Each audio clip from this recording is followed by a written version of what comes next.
Hello, good afternoon and welcome to HomeGames 2021.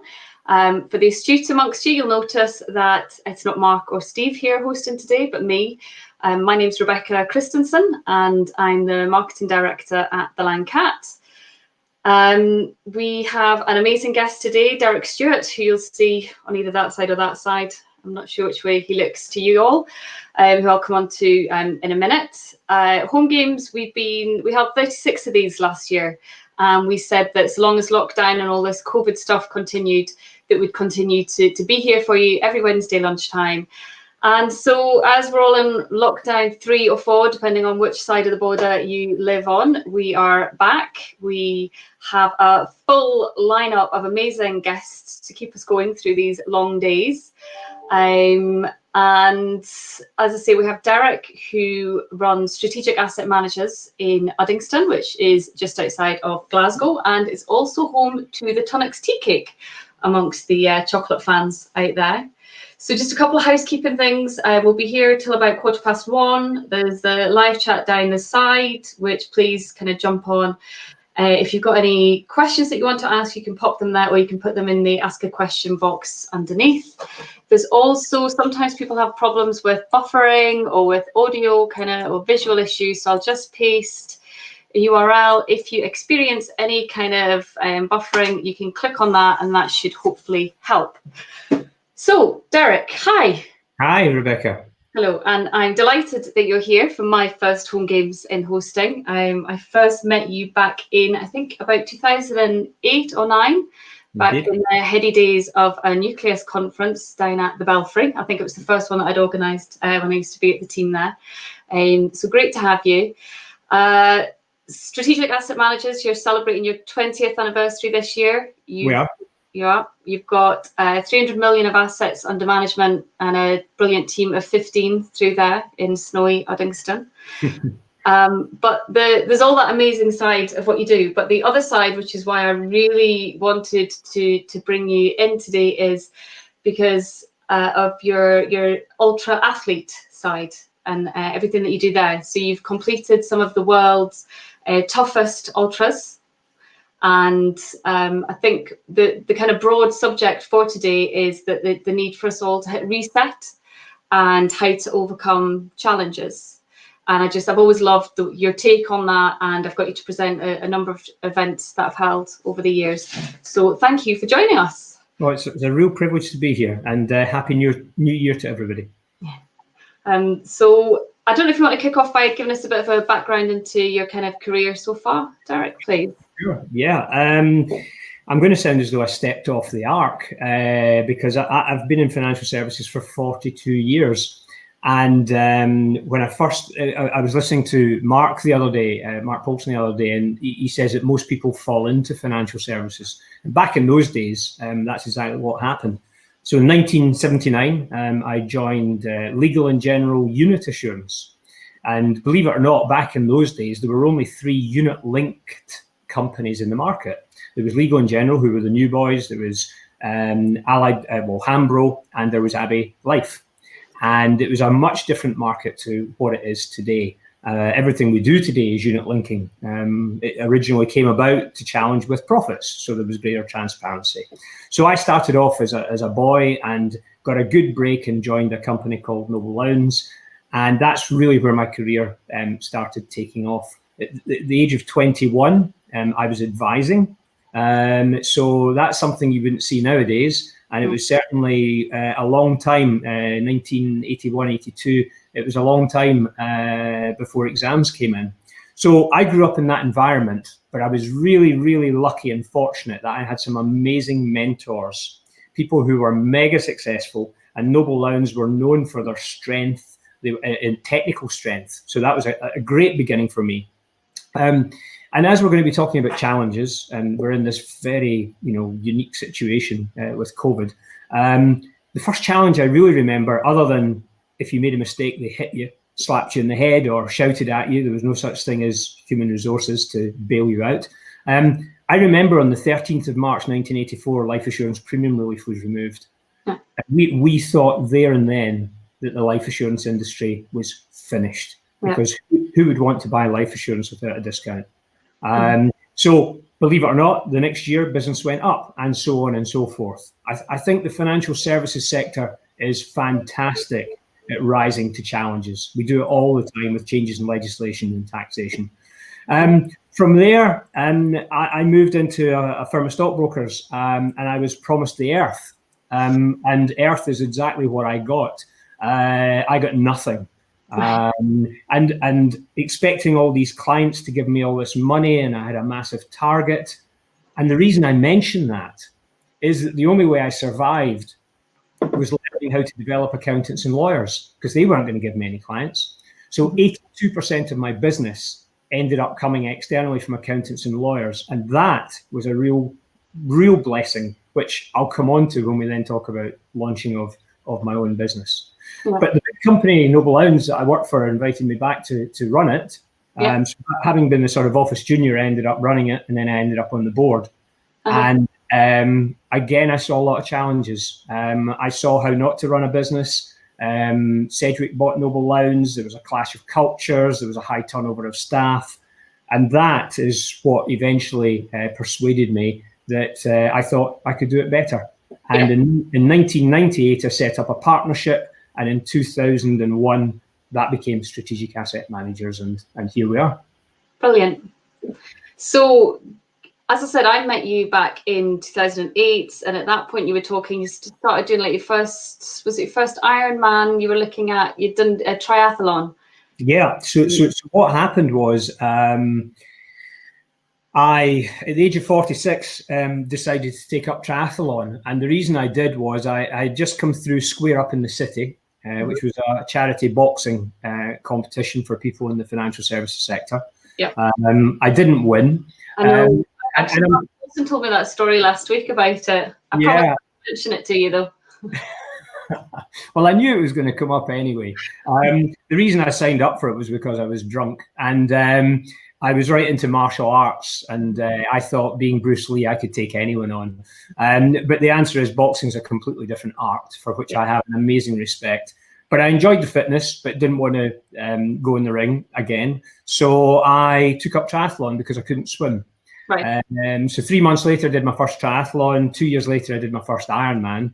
And to me, that was beyond impossible, because coming from a place of the fear of swimming, an Ironman starts with a 2.4 mile open water swim, followed by a 112-mile bike, followed by a marathon. So I started that.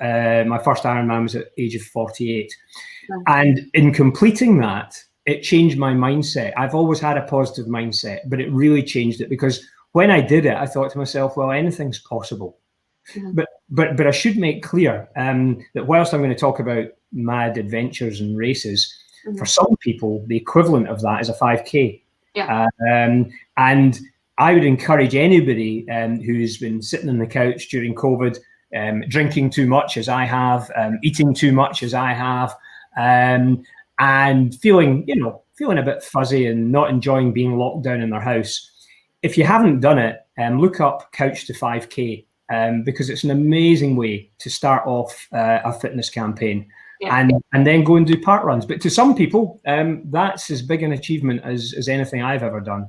Yeah, no, the Couch to 5K, I did that. I started that in August. And I've always hated running, but it's actually the one thing. And I think you're right. It was because by August, I'd been sat on the sofa since March, having a glass of wine every night, comfort eating, not getting out, feeling like I had very little stuff I could control. And the Couch to 5K just let me kind of get into it and take a little bit of control back. Yeah. And because there's such a good process behind it, I mean, for instance, New Year resolutions in the main are a bit of a waste of time. Yeah. I've been blogging now about my journey for over 10 years now. And just last week, I blogged about New Year resolutions. I actually think there's a negative connotation in there. And if you look at gyms, they get full in January and they empty again in February, and everybody can get back to normal. Yeah. So you've got to have a process, and Couch to 5K has a process. Yeah. I'm going to share with you later my process, because one of the questions I get asked a lot, rather than just why do you do it, how do you do it? I've got a process that relates to all of these adventures, but also relates to business. And I think it's important, even more important today, based on where we are with business. But Ironman, it wasn't enough. I decided to take on what's called the toughest foot race on earth, and that's the Marathon des Sables. Yep. I read about the Marathon des Sables and thought it was fictional. I thought nobody in their right mind would want to do that. It's 5.5 marathons in 6 days across the Sahara Desert. Yeah. Carrying it, self-supporting, so you've got to not your tent, but you've got to carry your own gear. I think I must have had the kitchen sink because my rucksack weighed 25 pounds and was very painful to carry. At night, you get back to your tent having run a marathon in the desert, and you've got to make your own food and you get your blisters dressed. So at the end of day 1, I had 3 blisters. At the end of day 2, I had 7, all on my feet, obviously. And you just got to work out a way of getting over it. And the most important thing, and this relates to business as well, is you've got to say, why am I doing it? You know, if you don't have a good reason as to why you're putting yourself through that, then you won't complete it. And it's the same with people doing diets or whatever it is in January. So yeah, and after I did that, I thought to myself, well, come on, anything really truly is possible. But you're constantly overcoming hurdles. Constantly. And in the desert, 52 degrees heat on the worst day. That was the day we did the double marathon. So really, really tough. But I can't tell you the privilege of sleeping in the desert at night. They talk about a blanket of stars. I used to lie with my head out the tent, just staring at this blanket of stars. It was just amazing. So you went from doing Marathon des Sables, and then in 2019 you did your T-shirt is telling us. Tahoe 200. Tahoe 200. Just before I go into Tahoe 200, because we're talking about challenges, I've got a foot injury which I've got to manage very, very carefully. And as a result of my foot injury, I decided in 2016 to do an Ironman. And long story short, just before it, I got a cancer scare 7 weeks out from the actual event. And the following week, I pulled a hamstring and couldn't run. So anyway, I sat down with my coach and we worked out a plan. And the plan was swim as fast as you can, which is not something you normally do in an Ironman. You normally build up and then cycle as fast as you can. And then I said, okay, well, that doesn't make sense, but okay, I'll do that. What happens when I get to the run? To which her reply was, I have no idea. She said, let's get a head start and see how we get on. And at 13 miles in the run, my back went, which put me in a quasi-modal position for the remaining 13 miles. The reason for sharing the story is it's about this thing where you've got something, and fortunately it ended up I didn't have cancer, but at the time it looked as though I might. And if you've got something like that constantly in your head, how do you shut it up? And it's a bit like COVID and the fear that people have got at the moment, and they're at home and they're not socializing and mixing with people. And we're human beings. And we like to mix with people. So in the Ironman, I managed to shut it out because I focused on the why. And at the end of it, I ended up with a 45-minute personal best. I also ended up in a stretcher as I crossed the finish line and had an IV put into my arm and was looked after by the medics to get me better. So that then comes on to Tahoe, which I think is worth a mention. I just finished a race similar to Marathon des Sables, except it was in the Grand Canyon. And I was sitting in the airport coming home, and my wife asked me what I had planned next. Which the answer was, truly, I hadn't anything planned next. And then very shortly after that, I got a text telling me about this race called the Tahoe 200. If you look it up, Lake Tahoe is a ski resort. And the race is 205 miles round the mountains non-stop. So you have 100 hours to do it. And if you decide to sleep, then that's entirely up to you, but the clock's running. Okay. So the reason I wanted to do this race was the Marathon des Sables and the Grand Canyon, you got to bed at night, you got to sleep in a tent. It wasn't very comfortable, but you got to sleep in a tent and you got a meal, which you had to make yourself. This race, it was non-stop. So my wife was my crew, which was fantastic. And the crew were allowed to turn up at an aid station, and you were allowed to sleep in the car if you wanted. So I found myself sleeping in the back of an SUV. I got in 3.5 days, because that's how long it took me. It took me 85 hours. I got 7 hours sleep, and that has an unbelievable effect on you mentally. Good. How, like, your mind throughout that? So that's 7 hours sleep in 3 days. In 3.5 days, yes. 3.5 days. How did you? I mean, I've got small children, and I'm used to operating on like limited sleep. But I mean, that's like, I'm not obviously running, 200 miles over 3 days. How do you manage to keep your brain focused when you've got so much pressure and such a challenge in front of you? Well, you have to break it down. It's like, how do you eat an elephant? It's in chunks, And when you think of some of the challenges we have in the financial services sector, if you were to think about them all, it'd be quite depressing. But you've just got to break it down into chunk-sized pieces. So one of the first challenges I had in the Tahoe race, the first 20 miles were like uphill. Not quite, but there was 40,200 feet of climbing, and there was 40,200 feet of descending. Right. And at the start of the race, it was very dusty. You were ankle deep in dust for miles, and of course you swallowed the dust and you breathed in the dust. And when I got to 20 miles, I was going to give up. But my wife had gone against the instructions, and she had actually gone to a checkpoint that nobody was meant to go to, because it was a 3-hour drive into the mountains, but she did it, which is just as well, because I was just about to give up when I came into the checkpoint feeling very ill, and she was sitting there smiling away, and I said, "That's it, I've had enough, take me home, I'm giving up." To which she just calmed me down and said, "Well, I'll tell you what, we'll get you some water." And and a doctor came over and checked me out. Yeah. And she turned around and said, "The next checkpoint's only 6 miles away. It's only 6 miles." Yeah. Yeah, the finish line was 185 miles away. So yeah, it's about focusing on the next 6 miles. It's about focusing on checkpoint to checkpoint. And as the race gets on, it's sometimes focusing on the next tree line. Yeah. Might be 200 yards away. So she basically told me to man up and get on with it. And because I had a lot of people depending on me, that's exactly what we did. The challenges out there, first of all, there are snakes. Secondly, which is my biggest fear. Secondly, there are bears. I saw a mother and a mummy bear, which is not a good combination. No. But I managed to all of a sudden put on a bit of speed and get away from her. She obviously wasn't bothered. I was probably not enough fat on me to bother about.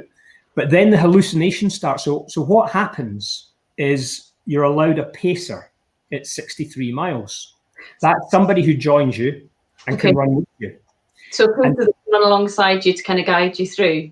Okay. Definitely. And the problem is you end up out of your mind, and I mean really out of your mind. So you actually need somebody there, because the hallucinations got so bad that at one stage I woke up after a half-hour sleep, asked my wife to take the boot of the car open so I could go out to do the toilet. And I said, "I can't go out." And she said, "Why not?" And I said, "Well, it's like there's a family having a picnic here next to a reindeer." And I couldn't get out of the car. So she went round the back and said, "That's a bush." So bushes started to look like people, and felled trees started to look like cars. At one stage, I thought I'd turned up at an aid station, and it was a pile of bushes and felled trees. So you were out of your mind. So my pacer was meant to last 100 miles. So she would take me from mile 63 to mile 163. But unfortunately, she got injured and she bailed out after 40 miles. So the lesson learned there is the best laid plans. Yeah. I had it in my mind that she would get me to 163 mile. I had another pacer that would take me 20 miles, and the rest I could manage on my own. So what made you at that point, when your pacer who was supposed to be with you for 100 miles, when she drops out at 40, by this point you're hallucinating, you've already wanted to kind of call it a day. What made you at that point dig like so deep that you could continue on? Well, my methodology, it might not work for everybody, is I make it public what my goals are. So in my blog, one of the reasons for writing it, other than to have it as a journal, I tell people what I'm going to do. The other thing is everything I do is raising money for Maggie's cancer centres. So I have been doing that ever since the boxing. That was the first time that I raised money for Maggie's. So I don't want to let people down.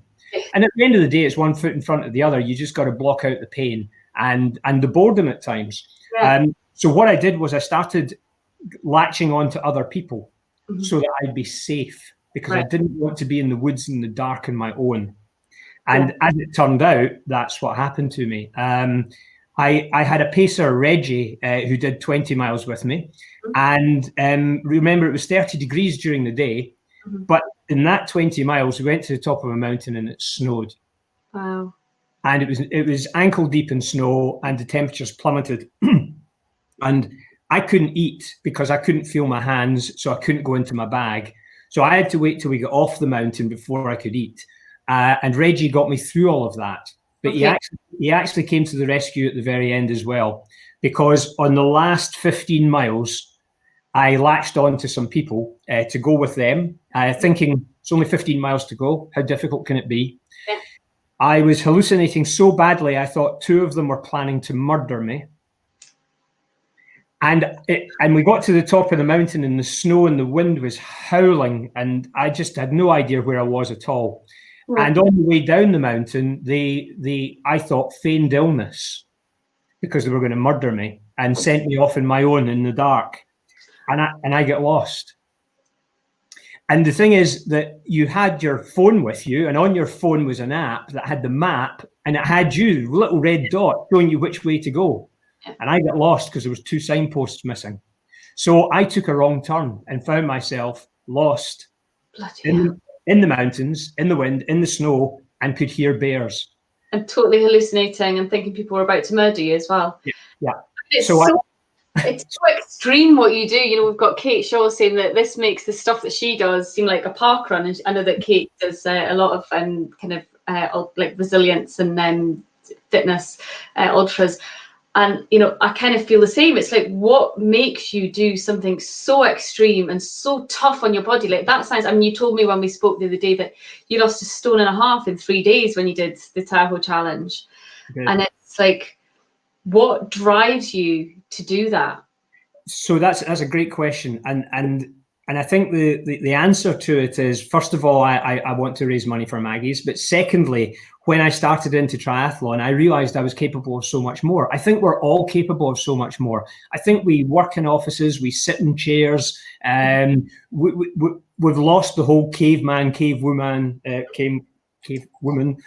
instincts. Mm-hmm. And by putting yourself into these challenges, and as I say, you know, for some people that could be a 5K, and that could be so tough for them, and it could hurt, and they have to train for it. But by putting yourself in these challenges, in a way, you're exposing yourself to risk. But in another way, nobody's ever died in the Marathon des Sables, and nobody's actually died in Tahoe. Okay. So it's sort of, in a way, controllable. I met a rattlesnake in the Grand Canyon. That was a bit of a fright. But I then got to realize that the rattlesnake was every bit as scared as I was, and as long as I didn't corner it, it would be fine. Sure. But at the end of Tahoe, what I did was I phoned my wife, who was at the finish line, and she could see that I was off course. Yeah. Yeah. And she sent Reggie, the pacer, to find me and bring me back on course, which he did. Yeah. I was so out of my head, I didn't recognize my 6'2" pacer. Thought he was the organizer and gave him a piece of my mind as to what I thought about his signage. And when I got to the finish line, I turned around and there was Reggie. And I said, "Oh, I'm sorry to have kept you waiting, mate." It was only the following day I found out, and I needed to be convinced, because I was convinced, no, that wasn't Reggie. Wow. So that was Tahoe. Yeah, and what a wife as well, being your crew and supporting you through all of that as well. It was the first time she had done it, and it gave her a real insight into everything that you go through, all the emotions that you go through. But for me, I find that I enjoy the training, I enjoy the planning, and it helps me with my business, and it helps me be sharp for business, and it helps me be sharp for my family as well. Right. So in what kind of ways, because obviously we've got a lot of guests on, people watching us today who run their own businesses, a lot of advisors as well.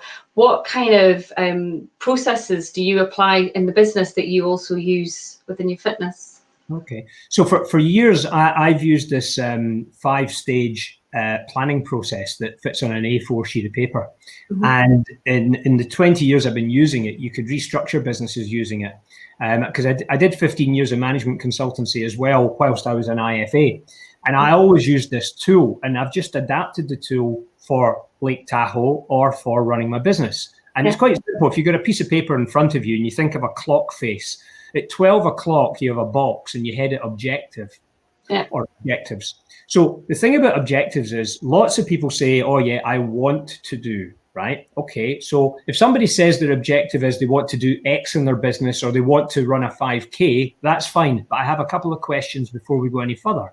The first question is why you want to do it. Because if you don't have a strong enough reason, you will give up when it gets tough. Second question is, what would it mean to you to achieve it? Because I want you to picture in your head the finish line. I want you to picture in your head what success looks like. Have a picture on your iPhone or put something. I had the Marathon des Sables, I had a picture of the desert on a filing cabinet that I looked at every day just to remind me as to, what I was going to try and do. The second part, which comes in about 2 o'clock on the clock, is another box, and that's called the actions. Right. That's very easy. That's very simple. Writing an action plan is a piece of cake. That's the easy bit. But action plans aren't necessarily detailed enough. So, for instance, I employ a coach, and every day I have an action plan. And within the action, so today's run, for instance, I know how long I've got to run for. I know what pace I've got to run at, and I know what heart rate I'm aiming for. Okay.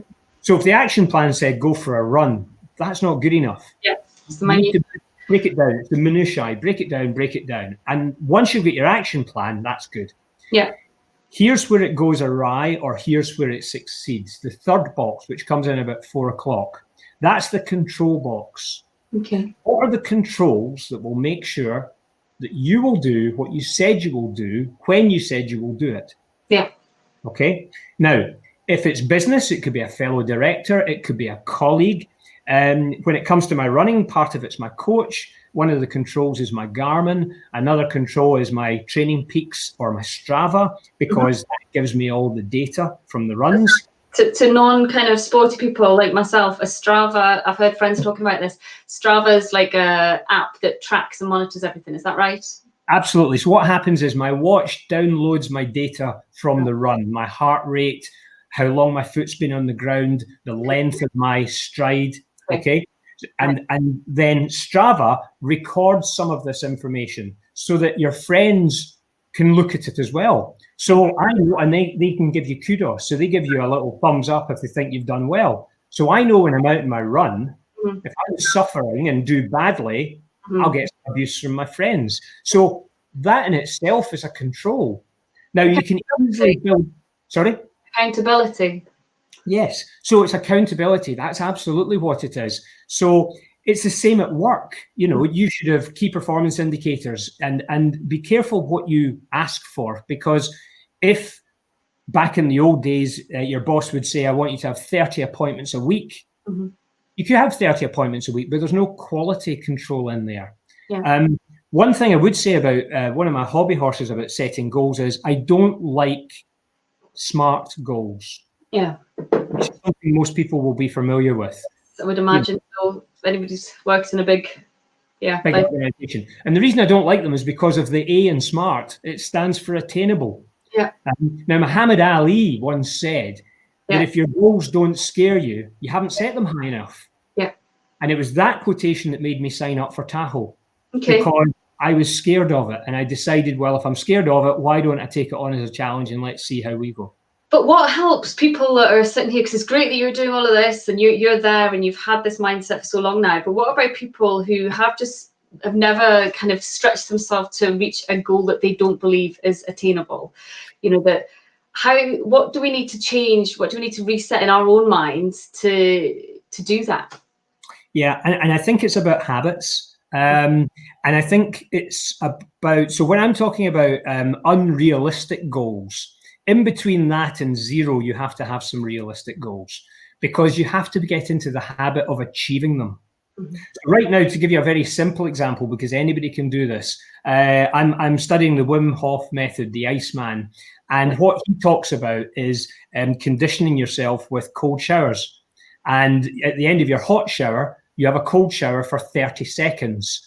then a minute, then a minute and a half, and then 2 minutes. Now, let's face it, anybody can stand in a shower for 30 seconds. You can, even though it's Baltic. But it's about your mindset. And the thing is, once you've done, I think he recommends 5, once you've done 5 days of 30 seconds, you can tick a box. You've reached your goal. And the next thing you know, you're on to a minute, and then a minute and a half, and then 2 minutes. So I think it's about starting small, writing it down. It has to be written down. Tell people about it. This is what I'm going to do. This is why I'm going to do it. And then go and do it. But you need somebody to be accountable to. Okay. We've had somebody asking for to finish your explanation of the clock. Oh, I'm sorry. Yes, we got to, thank you for that. We got to the controls. So the 4th box, which is in about 8 o'clock at night, is called Just Do It. That means just do it. Just go and do your training. Go and do your action plan. Go and do what you said you would do. Just go and do it. And then the last box, which fits in about 11 o'clock or 10 o'clock, is called Review. Now, here's the key. The controls and the review are so important. I never liked appraisals. I don't like appraisals. I'm a Vistage speaker. I speak to chief executives all around the UK. I run workshops for them. And at the end of it, they all score me. And I hate it. Nobody likes somebody criticizing you constructively or otherwise. So the review box, most people avoid. So every time I finish a training session, my coach reviews it and I review it with her. Or if I finish an event, I look at it. So Tahoe, I did in 85 hours. My target was 90. I beat it by 5. The review was 90 too slow, or was 85 just really good? And what did I do to do it in 85 that I hadn't thought about in advance? Because it's a continual learning process. So the 5 boxes are objective, ask yourself why, and ask yourself what would it mean to you. Form your action plan, put controls in place for accountability, go and do it, and then review it. And I'll leave you with one last message on that, if I may. And the last message I'm going to leave you with on that is, maybe the place to start is not your objectives. Maybe the place to start is, where am I today? And that's where we get to press the reset button. Yeah. Because that's what I've been talking to my clients about ever since COVID happened. It was about the reset button. Yeah. So you mentioned COVID there, and obviously it's in everybody's minds. But COVID-19, the last year, the last 10 months, has obviously brought challenges for everybody, personally and also business. For you as a business owner, business of 20 years, how has COVID-19 impacted you, and how have you approached any challenges that's brought to you? Well, we've been very lucky. Now, you could argue that luck is labour under correct knowledge, but when you're talking about a global pandemic that's invisible, that can affect anybody, we've been really lucky. We haven't been affected by it. Everybody's well, and I feel exceptionally sorry for the people who have been affected by it. But if I focus on the business, it has transformed our business. Right. Within days, our business changed, and we were up and running, and we were working remotely. That created issues like getting laptops, which you couldn't get for love nor money, to people. Some of our team are working from home with young children, or they're on their own and they have a small property. All sorts of challenges, and they have risen to it amazingly. We have the most phenomenal team of people. We talked about flexible working for years, and actually being a dinosaur, I was against it because, people will skive and they won't do this and they won't do that. And then all of a sudden it's forced upon you and you don't have a choice. So we had to devise ways of working to make sure that everybody was supported. They had the technology they needed. My wife runs the business. She's the managing director, and she would keep in touch with people because that was so important during this period.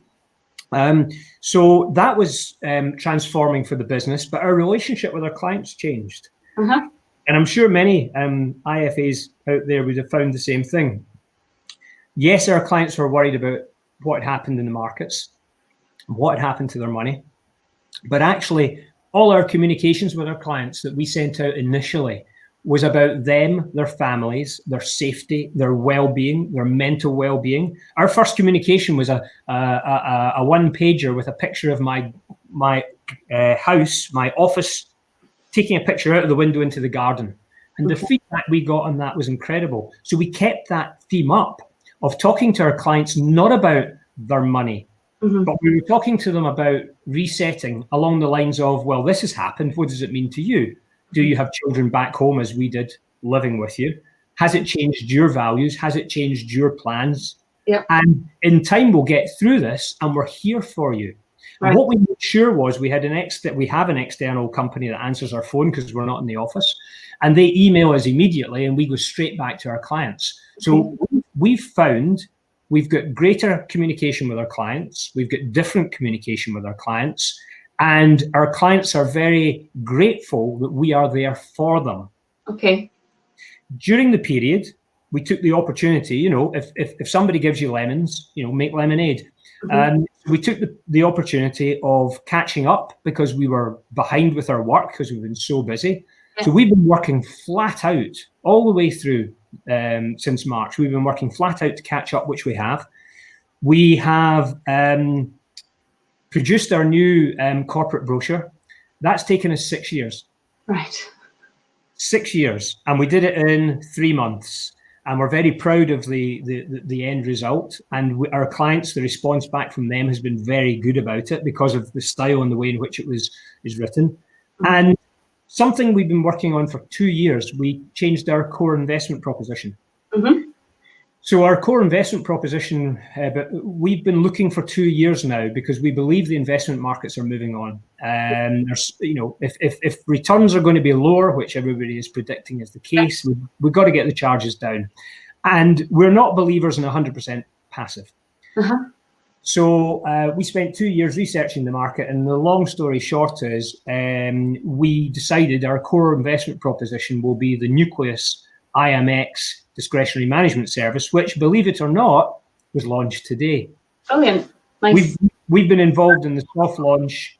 We've been involved in the soft launch since August, and we've been working with them for quite a bit of time before that to try and help shape it.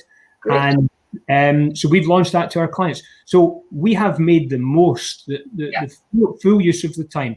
And I would encourage anybody who hasn't made the use for all sorts of good reasons. COVID's going to go on for quite some time.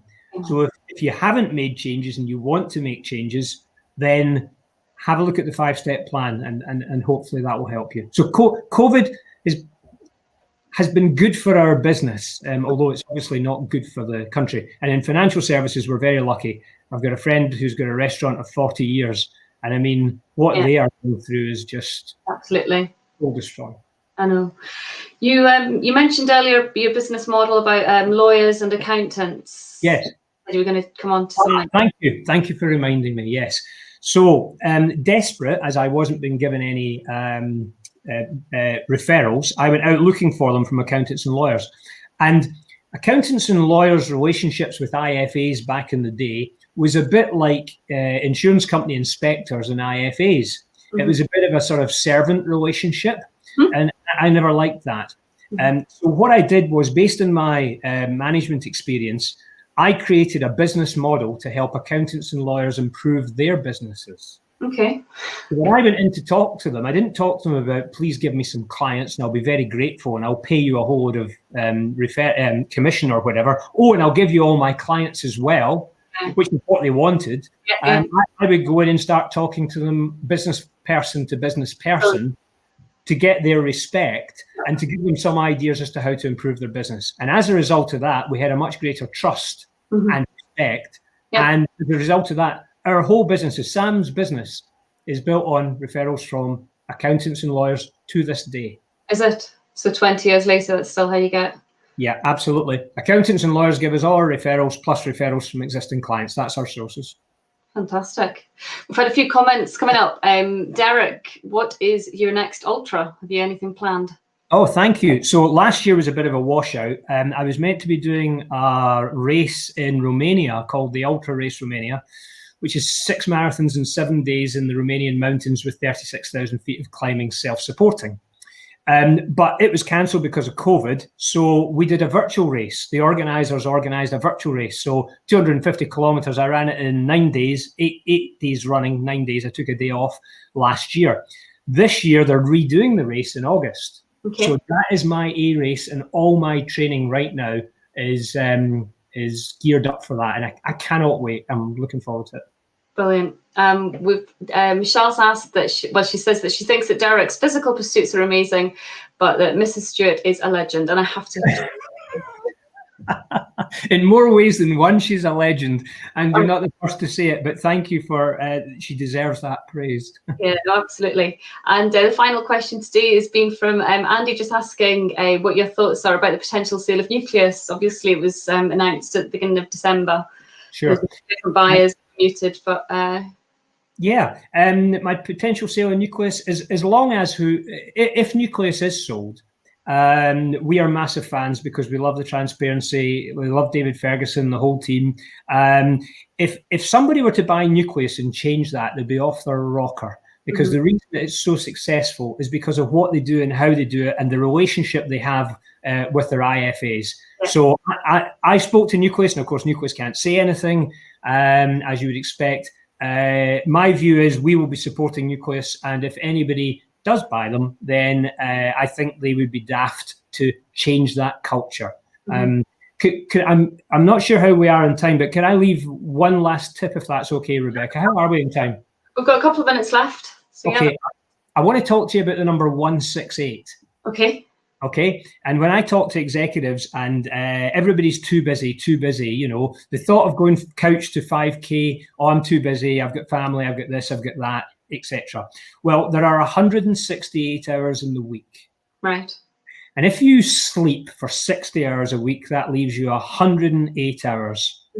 So let's say you work 58 hours just to make the arithmetic easy. It means you get 50 spare hours. Okay. So you're sleeping for 60, you're working for 58, you've got 50 spare hours. Now, everybody's going to be howling and saying, oh, yes, but I've got this stuff and that stuff and this stuff. 50 hours. Yeah. If you want to make a change to your life, or if you want to make a change to your business, all I suggest you do is take 10%. 10% of that 50 hours, 5 hours a week. Yeah. Whether you want to learn to play saxophone, whether you want to do couch to 5K, whether you want to spend more time in an aspect of your business, developing accountants and lawyers. IFAs always tell me they want to do it. I don't see any time scheduled in their diary. So you've got 168 hours. Yeah. If you could carve out 5 hours a week, you could change anything you want and you could achieve anything you want, as long as you've got a why and you've got a process. Okay. Well, that's fantastic. I think that's a brilliant message for us to wrap up on. Thank you so much for your time today, Derek. It's been Thanks for having me. To catch up with you and hear everything that you had to say. Mark will be back next week. The video of this will be up on YouTube. If you missed any of it, then you'll be able to just jump on the Landcat YouTube channel and you'll be able to catch up there. And yeah, that's everything. So thanks very much, and we'll see you again. Cheers. Bye.